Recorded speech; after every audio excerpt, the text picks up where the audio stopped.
आपल्या शिक्षक पात्रता परीक्षा नोव्हेंबर 2024च्या 10 नोव्हेंबरला आपली परीक्षा होणार आहे. पेपर 1 आणि पेपर 2ची.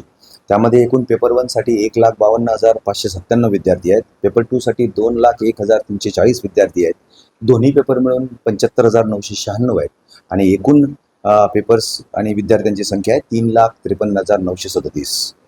यामध्ये आपले एकंदरीत साधारणपणे 598 केंद्रांवर पेपर 2ची परीक्षा होणार आहे. 431 केंद्रांवर पेपर 1ची परीक्षा होणार आहे.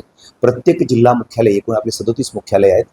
प्रत्येक जिल्हा मुख्यालय आपली या परीक्षा होणार आहेत. सर्वात जास्त विद्यार्थी आपले 26,000 पुणे जिल्ह्यात आहेत. प्रत्येक जिल्ह्यामध्ये आपले नियोजन जिल्हाधिकारी यांच्या अध्यक्षतेखाली संनियंत्रण समिती असते. त्यामध्ये मुख्य कार्यकारी अधिकारी, पोलीस अधीक्षक, पोलीस आयुक्त यांचा समावेश असतो. त्यामध्ये आमचे इओ प्रायमरी म्हणजे शिक्षणाधिकारी प्राथमिक हे मेंबर सेक्रेटरी असतात. संपूर्णपणे नियोजन संपूर्ण जिल्हा स्तरावर आमचे झालेले आहे. गोपनीय साहित्य देखील आमचं पोहोचलेलं आहे सगळ्या जिल्ह्यांमध्ये.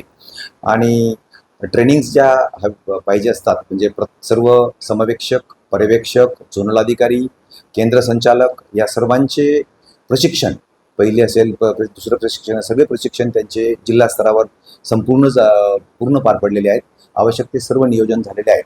अशा तऱ्हेने आपली एकंदरीत 3,53,000 विद्यार्थ्यांची परीक्षा आपण 10 नोव्हेंबरला घेत आहोत. त्यामध्ये वैशिष्ट्यपूर्ण काही गोष्टी ज्या अशा आहेत, यात मागच्या परीक्षेपेक्षा वेगळे पण आपण या ठिकाणी सांगू शकतो. एकूण या OMR शीटच्या आहेत, यापूर्वी 1+1 कार्बन कॉपी असायची. यावेळेला आपली एक मूळ आणि 2 कार्बन कॉपीज असणार आहे. सुरक्षिततेच्या दृष्टिकोनातून गैरप्रकार होऊ नये यासाठी आपण ही व्यवस्था केलेली आहे. एक प्रत ही आपण विद्यार्थ्याला असते, दुसरी प्रत ही ताबडतोब आमच्याकडे जमा होणार आहे आणि मूळ प्रतची स्कॅनिंग होणार आहे. त्यामुळे कुठलाही गैरप्रकार यामध्ये होऊ शकणार नाही याची मी आपणास ग्वाही देऊ इच्छितो.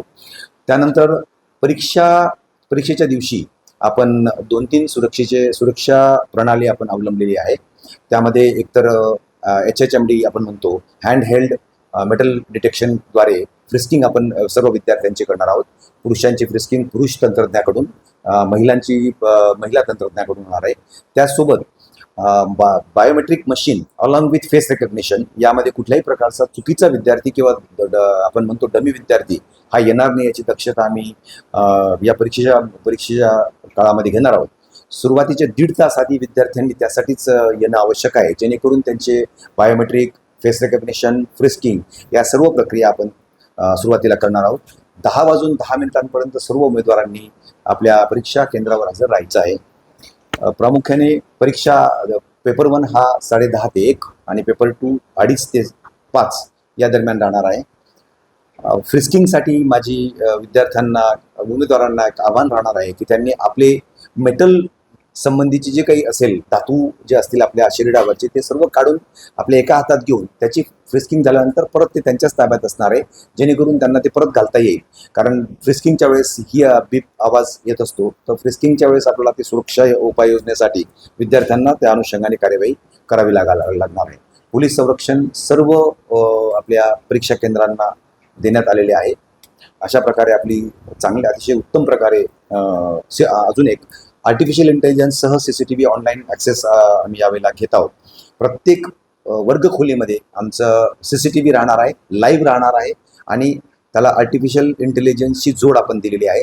यामध्ये आपले मशीन्स जे आपले गोपनीय साहित्य हे या वेळेत आलंच पाहिजे, न आल्यास त्याचा अलर्ट येईल. ते समवेक्षक आमचे जे परीक्षा वर्गखोलीमध्ये, त्यांनी जर 5 मिनिटापर्यंत जर ते एकाच जागेवर राहिले, कोणाला मदत करीत असले, त्याचं देखील डिटेक्शन आमच्या आर्टिफिशियल इंटेलिजन्सच्या CCTV मार्फत होणार आणि अर्ध्या मिनिटाच्या रिस्पॉन्स टाईमच्या आत संबंधित केंद्र संचालक किंवा आमचे जे सहाय्यक परिरक्षक आहे त्यांच्यापर्यंत मोबाईलद्वारे आम्ही ही सूचना लगेच त्यांना पाठवणार आहोत.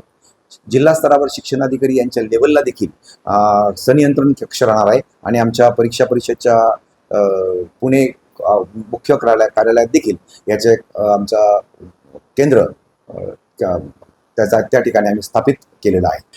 उमेदवारांनी साधारणपणे परीक्षार्थींनी 1-1.5 तास आधी या परीक्षा केंद्रावर हजर राहणं अपेक्षित आहे.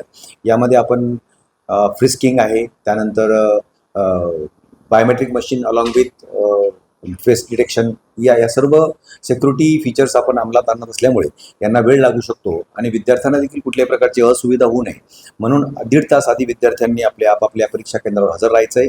त्यासोबत अपंग विद्यार्थी जे आहेत त्यांना आपण काही विद्यार्थ्यांना आपण लेखनिक सुद्धा त्याला अनुमती देत असतो. अपंग विद्यार्थ्यांनी 10 तारखेपूर्वी म्हणजे 9 तारखेपर्यंत आपापल्या जिल्ह्याच्या शिक्षणाधिकारी प्राथमिक यांच्याकडे जाऊन हमीपत्र सादर करायचे आहे. त्यासोबत जाताना आपण त्यामध्ये 40% जास्त अपंगत्वाचे जे प्रमाणपत्र आहे ते सोबत न्यायचे आहे. लेखनिक जर आपण मागितलं असेल आपल्या ऑनलाईन अर्जामध्ये तर लेखनिकाची शैक्षणिक पात्रता देखील आपल्याला सोबत न्यायची आहे. लेखनिक हा कमी शिक्षित असणं अपेक्षित आहे. उदाहरणार्थ D.Ed. B.Ed. नसावा.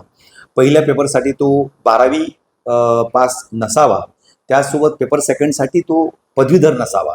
ही एक बेसिक क्वालिफिकेशन लेखनिकासाठी आवश्यक आहे आणि यासाठीच सर्व अपंग फिजिकली हँडिकॅप डिसेबल विद्यार्थ्यांनी 9 तारखेपर्यंत आपापल्या शिक्षणाधिकारी यांच्या कार्यालयात जाऊन हमीपत्र सादर करायचे आहे. त्यासोबत मेटल डिटेक्टरने आपली तपासणी होणार असल्यामुळे माझी सर्व परीक्षार्थींना माझे आव्हान आहे की त्यांनी परीक्षेला येताना म्हणजे आपल्या शरीरावर मेटॅलिक कुठलंही साहित्य, बेल्ट असेल, एखादी चेन असेल, या आणू नये साधारणपणे. आणल्यास आपल्याला ते काढून बाजूला ठेवावे लागेल. ही सुविधा नको असेल तर आपण निश्चितपणे विदाऊट मेटल जे साहित्य जे असतं हे मेटल साहित्य आणण्याची आपल्याला परीक्षा केंद्रावर आवश्यकता नाही, जेणेकरून आपल्याला फ्रिस्किंगच्या वेळेला आपल्याला वेळ पण जाणार नाही आणि आपल्याला कुठल्या प्रकारची असुविधा देखील होणार नाही. या परीक्षेला आपण जी उत्तरपत्रिका उत्तरपत्रिका आहे ती OMR उत्तरपत्रिका ही आपण पहिल्यांदाच परीक्षा परिषदेमार्फत 2 कार्बन कॉपीची असणार आहे. 1+2 म्हणतो आपण त्याला. एक कार्बन कॉपी नेहमीप्रमाणे विद्यार्थ्यांसाठी असणार आहे आणि दुसरी कार्बन कॉपी ही परीक्षा संपल्यानंतर लगेचच जेव्हा आमच्याकडे पुण्याला सर्व उत्तरपत्रिका येतील त्यावेळेला आम्ही त्या सर्व त्यांची जी सेकंड कॉपी आहे ती आमच्या ताब्यात घेऊन सील करणार आहोत आणि मूळ जी हार्ड कॉपी असते ती हार्ड कॉपी त्याचं स्कॅनिंग होणार आहे. या पाठीमागचा हेतू कुठल्याही प्रकारचा गैरप्रकार अजिबातच होऊ नये हा या पाठीमागचा आमचा हेतू असणार आहे. TET परीक्षा आमचा लगेचच आमची स्कॅनिंग वगैरे सुरुवात होईल. एक पुढच्या रिझल्ट नंतर एक 10 ते 15 दिवसात स्कॅनिंगसुद्धा पूर्ण होईल. यामध्ये मागच्या परीक्षेप्रमाणेच आम्ही सर्व विद्यार्थ्यांचे उत्तरपत्रिका ज्या आहेत OMR उत्तरपत्रिका या स्वतः पाहणी प्रत्येक उत्तरपत्रिकाची तपासणी करणार आहोत. त्यामुळे रिझल्टला साधारणपणे एक 3 महिन्याचा कालावधी लागणं अपेक्षित आहे आणि जशी एक प्रक्रिया आपण आता परीक्षेच्या दिवशी अंमलात आणणार आहोत तशाच प्रकारची प्रक्रिया मग त्याच्यामध्ये आमची जी वॉर रूम असेल तपासणीची स्कॅनिंग करण्याची याच्यामध्ये कोणालाही एंट्री नसणार आहे. एंट्री करणाऱ्याला त्याचं बायोमेट्रिक करावं लागेल. व्हिडिओग्राफी किंवा CCTVच्या कव्हरेजमध्ये संपूर्ण प्रक्रिया पारदर्शकपणे आमची पार पडणार आहे. आपण पहिल्यांदाच AI technology CCTV access, live access आपण करणार आहोत या परीक्षेसाठी. यामध्ये प्रामुख्याने प्रत्येक वर्गखोलीमध्ये आपला AI एम्पावर्ड CCTV कॅमेरे असणार आहेत. त्याचे कंट्रोल रूम आमचे पुण्याला पण आहे आणि प्रत्येक शिक्षणाधिकारी कार्यालयात त्याचं नियंत्रण होणार आहे. यामध्ये केंद्र संचालकांची जी चेंबर आहे, केबिन असणार आहे, त्या ठिकाणी सुद्धा CCTV असणार आहे. एंट्रीला CCTV असणार आहे, एक्झिटला CCTV असणार आहे. प्रत्येक वर्गखोलीमध्ये नेमके विद्यार्थ्यांचं काय चाललं आहे, AI एम्पावर्ड असल्यामुळे कोणी मुवमेंट करत आहे का, एकूण किती तिथं तपासणी करणारे किती लोक किंवा परीक्षार्थींव्यतिरिक्त आहेत, एखादा समवेक्षक 5 मिनिटापेक्षा जास्त कालावधी कुठे एकाच ठिकाणी थांबला आहे का, एकाच ठिकाणी बसला आहे का, याचा अलर्ट आम्हाला प्राप्त होणार आहे. सकाळी उत्तरपत्रिका आमच्या ज्या आहेत गोपनीय साहित्य नेमके 9 वाजेच्या आत पोचले नसेल तर त्याचा देखील अलर्ट डेव्हलप होणार आहे, जेणेकरून आम्हाला समजणार प्रत्येक परीक्षा केंद्रावर काय काय सुरू आहे. साधारणपणे 1100 परीक्षा केंद्र आपले आहेत. त्या प्रत्येक परीक्षा केंद्रावर काय काय ॲक्टिव्हिटीज पूर्णपणे परीक्षेच्या दिवशी सुरू राहतील याचा सर्व CCTV सर्वेलन्स हा संपूर्ण दिवसाचा आमच्याकडे असणार आहे. त्याचा डाटा देखील स्टोअर करून आम्ही आमच्याकडे ठेवणार आहोत. 8 डिव्हिजन्सचे आपले आहेत शिक्षण विभागाच्या. 8ही डिव्हिजन्सचे आम्ही 8 क्लास 2 ऑफिसर्स आम्ही नेमलेले आहेत. ते सर्व आमच्या त्या कन्सर्न टेक्निशियन जे आहेत 8 डिव्हिजनचे त्या जिल्ह्याचे, त्या जिल्ह्यांच्या टेक्निशियनसोबत संपर्कात असणार आहेत वॉर रूममध्येच. आणि काहीही कुठल्याही प्रकारचा अलर्ट आला, आम्ही तात्काळ त्या परीक्षा केंद्रावरील केंद्र संचालक आणि सहाय्यक परिरक्षक जे आहेत त्यांच्याकडे मोबाईल असणार आहे, त्यांच्याशी आम्ही तात्काळ संपर्क करून आपल्याकडे काही कुठल्याही प्रकारचा प्रश्न निर्माण झाला किंवा कसे याची तात्काळ आम्ही त्यांच्याकडनं माहिती घेणार आणि त्यांना सूचित देखील करणार की आपल्याकडे असा असा प्रकार सुरू आहे का, याची पडताळणी तात्काळ एक 30 सेकंदाच्या आत होण्यास आम्हाला AIच्या CCTV लाईव्ह कव्हरेजमुळे होणार आहे.